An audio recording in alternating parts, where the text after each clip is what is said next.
안녕하십니까? 네, 저는 성건입니다.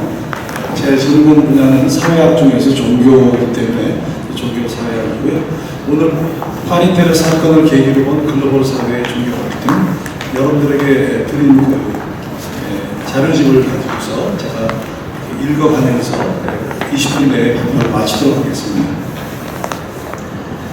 첫 번째는 탈냉전 시대 속에서 헌팅턴이 말하는 문명 충돌에 대한 개념을 좀 주목하고, 그 다음에는 이제 종교사회학자 중에서 윌긴스 마이어라는 사람의 새로운 냉전의 개념에 주목을 하게 됩니다. 두 번째 파트에서는 근본주의라는 것이 그 개념이 원리주의로 번역이 되는데, 근본주의 개념의 어떤 기원 자체를 짚어보고, 최근에 중시되는 것은 글로벌한 근본주의이기 때문에 글로벌 근본주의 확산에 대해서 조금 살펴봤습니다. 그리고 이제 세 번째는 조금 더 주제와 관련되는 건데, 이 연속되는 파리 테러 사건에서 드러난 두 개의 종교, 기독교와 이슬람교 간의 갈등에 주목했습니다. 끝으로 네 번째는 이제 메신마를 대신해서 한국 속의 이슬람이라고 하는 화두를 갖고 생각했는데, 오늘 SSK 네트워킹 심포지움의 큰 주제는 변화하는 국제사회와 대응 과제입니다. 그래서 변화하는 국제사회로서 파리에 대한 얘기를 하면서 이게 한국 사회에 어떠한 임플리케이션을 주는다는 것을 이슬람 인 코리아, 한국 속의 이슬람이라고 하는 그런 타픽으로 메신마를 대신해서 몇 가지 생각을 모아봤습니다. 그러면 여러분들이 지금 이제 상당히 이 부분에서 많이 안다고 생각해서 이렇게 좀 앞에 부분은 빨리 가도록 하겠습니다. 1장의 그 머리말에서 다른 건 이제 아마 윌긴스 마이어에 대한 부분은 좀 필요할 것 같아서 1페이지에 제일 아래 보시면은 윌긴스 마이어에 따르면 이제 20세기 마지막 4세기, 사반세기 동안 냉전의 정식과 글로벌 경제의 출현으로 인해서 크게 세속 국가의 지도력이 도전받게 되었다는 얘기고요. 냉전이 끝남에 따라서 글로벌 시장이 자리를 잡게 되고 이제 공중 속의 불안감이 증폭됩니다. 그런 속에서 이데올로기적인 종교적 민족주의가 창건하는데 이것은 이념과 신앙이 결합되는 것입니다. 종교와 이데올로기가 결합된 관점에서 우리가 주목할 필요가 있습니다. 다음 페이지 보시면은 그 인용문입니다. 이 페이지에 윌긴스 마이어가 말하는 것은 이제 종교적인 관점에서 정치를 인식하게 되면 어떤 치명적인 적을 사탄의 세력으로 동일시하게 됩니다. 이걸 이른바 사타니제이션, 사탄화라고 하는데, 종교적 관점에서 정치를 바라볼 때 사회 정치적 문제들의 뿌리가 이른바 종교적인 용어로 비추어지게 됩니다. 그 가장 극단적 형태는 사탄화인데, 저는 문명 충돌의 가능성이 증가할 것으로 본 헌팅턴과 비슷하게 윌긴스 마이어 역시 앞으로 폭력적인 방법을 사용하는 종교적 행동주의자들이 감소하지 않고 오히려 계속 출현할 것이라고 이미 오래전에 전망한 것이 오늘 우리의 그 세계 정세에 잘 부합된다는 점에서 이 부분을 강조하게 됐습니다. 두 번째는 이제 이 장은 글로벌 근본주의의 확산에 대한 말씀을 드리는데, 원래 근본주의라는 개념의 기원은 기독교에서 나타나는 것입니다. 나중에 이제 이슬람 근본주의라는 것들이 이야기될 때도 오히려 이슬람 진영에서 이슬람 근본주의가 이야기되기보다는 미국이라든가 이런 비이슬람권에서 이슬람 근본주의 이야기를 할 정도로 이렇게 발전됐다는 말씀을 드립니다. 그러면은 그 2장에서 시간 관계로 제가 다 할 수는 없고, 다만 어떤 것을 말씀드리냐면은 2장의 네 번째 글로벌 근본주의의 전개에 대한 부분입니다. 여러분들 갖고 있는 페이지 3페이지에 넷째 건, 이런 맥락에서 최근 글로벌 근본주의라는 새로운 개념이 출현하게 됐는데, 이제 이란 혁명 여파 속에서 처음 이런 말이 만들어지는데 아무래도 서구에서 이런 말들을 만들었습니다. 오늘날 근본주의는 어떤 종교적 도구마라든가 지도자에 대한 맹목적 충성으로 규정되며 현대 세계에 대한 열정적 거부로 특징지어지며 그들은 민주적 제도를 경멸한다고 가정됩니다. 여기 제가 카렌 암스트롱의 그 책을 소개했는데, 이분은 9.11 테러가 보여주듯이 근본주의를 단순히 과거로 돌아가는 게 아니라 현대 세계의 정신적 위기에 대한 반응이다. 이렇게 조금 색다르게 정의를 하고 있습니다. 그에 따르면 9.11 테러 사건의 주요한 피해자인 오사마 빈 라덴은 9.11 테러 사건은 세상이 두 개의 적대적 진영으로 나뉘었다는 것을 강조한 바 있다는 것입니다. 자, 그래서 이 근본주의라고 하는 개념이 기독교에서 나타났는데 이게 점차 이슬람에 대한 것을 지칭하는 것으로서 변화된 말씀을 드리고요. 4페이지 보면은 암스트롱이 네 번째 주에 신을 위한 싸움의 후기에서 말했듯이 기독교에서 시원주의로 예시된 근본주의나 전투적 정당성은 사라지지 않을 것이며 현대의 삶의 일부가 될 거라고 말할 수 있습니다. 이 시원주의라는 것은 이제 이스라엘의 건국을 이제 강조하는 그런 그룹인데 한국에도 이런 소위 신앙을 가진 분들이 많다는 것을 저는 이미 연구한 바가 있습니다. 그 다음 단락에 보면은 사회학적으로 볼 때 근본주의는 첫째, 근대화와 함께 발전된 성과 속의 급격한 분화에 대한 반박을 하는 것이고, 두 번째, 이런 제도적 양분화를 막으려는 계획이고, 세 번째는 공동의 정책 결정에 종교를 예전처럼 이렇게 중심 무대로 복귀시키려는 그런 것들을 근본주의로 읽어낼 수 있습니다. 그 다음 단락에서는 이제 알카에다 같은 그런 조직이 사실은 이슬람의 어떤 그 권위 구조가 파편화되고 흔들리는 속에서 나타났다는 말씀을 제가 하고 있습니다. 5페이지 보면은 역사적으로 보아서 근본주의에 대한 진지한 비교 분석이 시작된 것은 80년대 얼마 되지 않은 사실입니다. 여기에서 그 브루스 로렌스 같은 사람은 근본주의가 근대화에 대한 저항의 표현이다. 이게 상식적인 이해인데 이것을 비판하면서 어떤 의미에서 근본주의는 근대성의 산물이라고 주장합니다. 그런 점에서 지금 이제 근본주의를 보면은 상당히 낡은 것을 아주 집착하는 것 같으면서도 최신의 IT 기술을 폭넓게 활용하는 등 흥미있는 양면을 보인다는 점에서 근본주의를 조금 더 양가적으로 볼 필요가 있다는 말씀을 드립니다. 5페이지. 자, 이렇게 근본주의를 인식한다면 근본주의는 반근대주의적인 것은 아닙니다. 예로서 그들은 세계화와 한 축인 정보화의 산물인 인터넷과 SNS 같은 그런 사용을 반대하지 않고 적극 적용합니다. 그래서 지난번 파리 테러 사건의 주모자들의 배후에 ISIS가 있는데 그네들의 선전사는 우리가 잘 알고 있는 바입니다. 이런 논의로부터 9.11 테러 사건 이후 사회 종교적 운동으로서 근본주의가 갖고 있는 힘을 우리는 어떻게 평가할 것인가? 근본주의가 주도적 세력은 아니지만 최근 이슬람 국가의 중동이 보여주듯 하나의 강력한 초국가적 운동인 것만은 틀림없습니다. 이슬람 근본주의는 강력한 세력으로 남아있는데 왜냐하면 오늘의 글로벌 사회가 갖고 있는 변동과 불확실이 예전보다 한층 급격하고 강렬하며 근본주의가 반대하는 세속 국가가 세계의 대부분의 지역에서 아직도 여전히 강력하게 지배하고 있기 때문입니다. 제 세 번째 장에서 이 파리 테러 사건에서 드러난 기독교와 이슬람교의 갈등을 살펴보겠습니다. 구글의 검색 같은 걸 볼 적에도 이 파리라든가 테러가 검색 순위에 가장 으뜸으로 나온 것은 정말 일종의 글로벌 소셜 프로그램, 전 지구적 사회 문제로서 이른바 테러가 지금 부각되는 것을 보여줍니다. 6페이지. 2015년에 이제 파리에서 나타난 연쇄 테러 사건을 제가 보니까 타임 같은 시사 주간지가 특집으로 굉장히 많이 집중해서 다뤘습니다. 그걸 보니까 그동안의 ISIS에 대해서 어떻게 세계가 대처했든 간에 별 효과가 없었다. 최근에 사우디와 이란 사이에도 지금 한참 이야기가 붙어내듯이 어떻게 보면 IS가 이렇게 쉽게 해결될 것 같지 않다는 것을 우리가 목도하고 있습니다. 자, 그런 점에서 저는 물론 여러 가지 이런 테러 사건의 원인에 대해서 설명할 수 있으나 사회 심리학적인 관점에서 제가 엘리엇 에런슨의 그런 최근의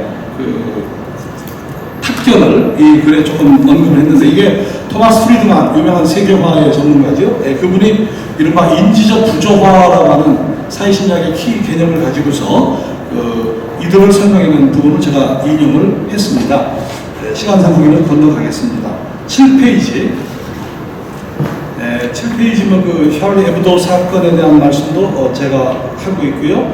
또 타임에서 프랑스의 동화를 강조하는 식민화 정책이 어떻게 보면 프랑스에서 일단 테러를 발생시키는 요인이다 하는 그런 분석. 이따가 우리 두 번째 발표자께서도 이 부분을 더 자세히 할 거로 생각합니다만은 저는 불란서의 그 동화를 강조하는 그런 그 정책 자체가 일정한 그 문제가 있다는 것을 짚어봤습니다.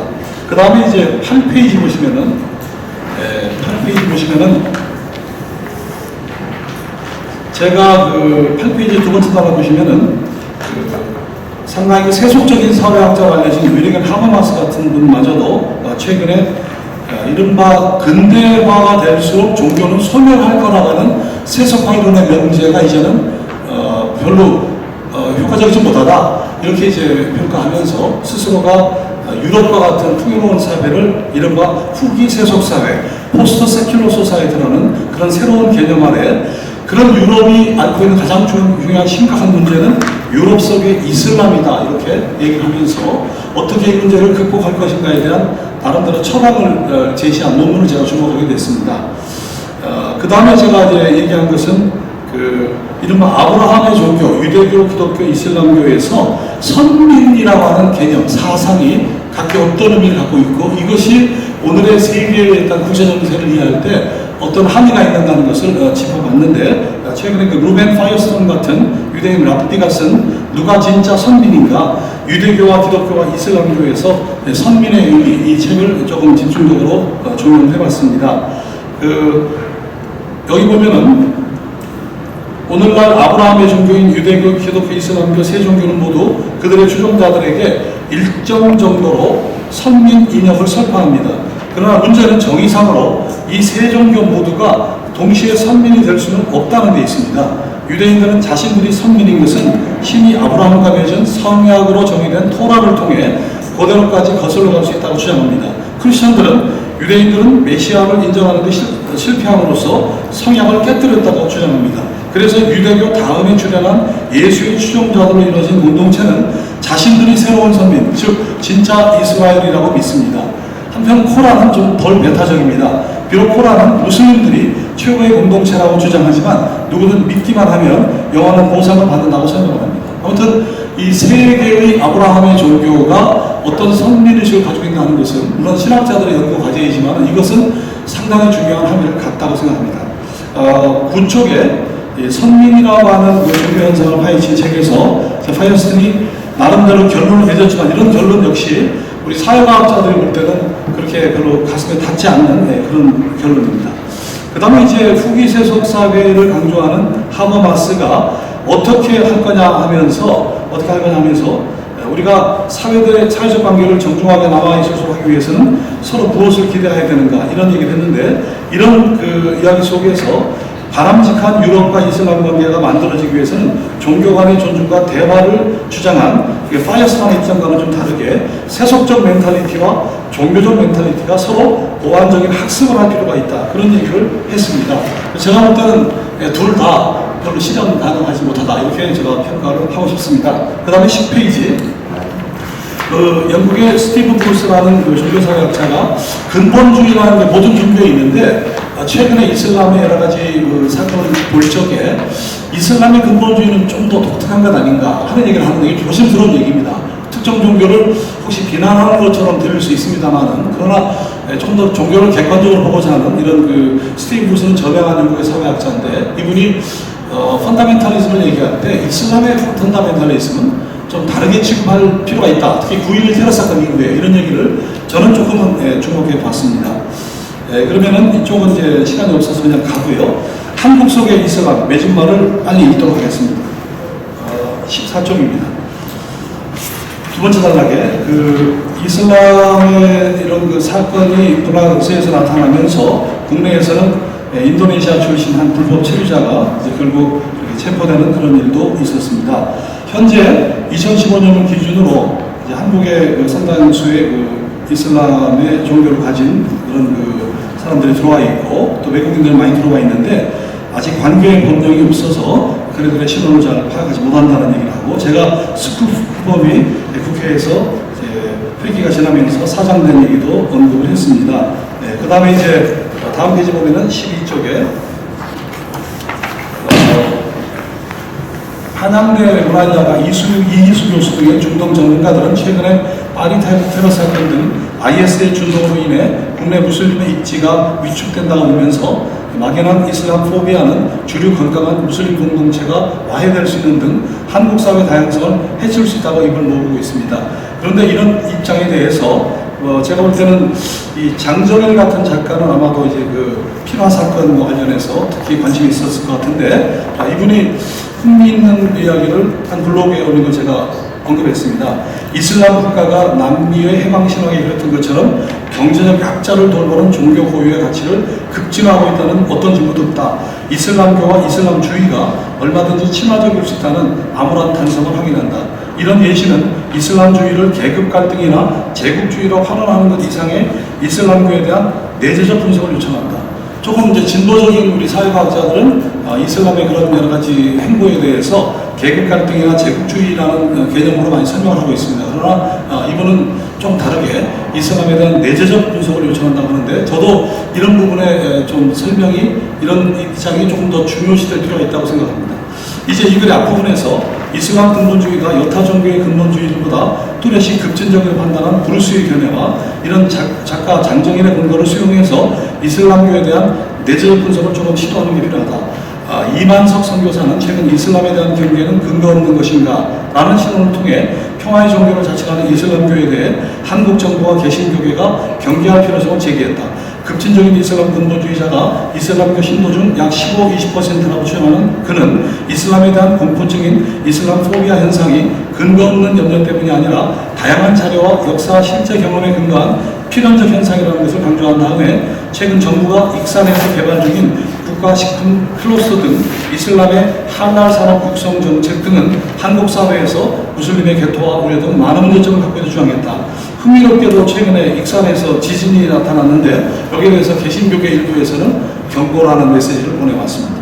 현재 국내 중동 전문가들은 대체로 한국 속의 이슬람에서 중요한 부분을 차지하는 파키스탄이나 방글라데시 출신 노동자들을 국제협력 문제에서 비롯된 테러리즘과 구분해서 보아야 한다는 입장을 보인다. 물론 이들의 조심스러운 견해처럼 한국은 최근 테러가 발생한 불란서나 이란나처럼 중동 국가와 경제적으로 우호적인 것만은 틀림없다. 그렇지만 무슬림이 경험하는 서구국가, 특히 미국의 경제, 문화, 군사 영향 아래 생존하는 대표적인 비선 국가가 바로 한국이며, 또한 아시아에서 필리핀 다음으로 크리스천이 많은 나라라는 점에서 한국 속의 이슬람 문제는 더 이상 중동 전문가들에게만 맡길 수 없는 중요한 쟁점으로 공론화되어야 한다고 생각합니다. 그래서 제가 이제 이 글을 마치면서 종교사회학자로서 저는 차제에 이런 민감하면서도 취급하기가 쉽지 않은 종교 관련 문제를 좀 더 다양한 관점에서 연구, 논의해서 관련 정책에 반영할 수 있도록 각계 종교 전문 인문사회과학자들로 구성된 실무 대책기구를 정부 안에 설립할 것을 제안을 합니다. 참고로 샘물교회 그 사람들이 아프가니스탄에 가서 이제 그런 사건을 일으켰을 때 제가 논문을 통해서 발표했습니다만은 정말 아쉬운 거죠. 그런 일들이 계속 빈발하는데 이른바 종교를 연구하는 인문사회과학자들의 어떤 집단이 없다는 것은 상당히 문제라고 생각합니다. 이상 제 발표를 마치겠습니다.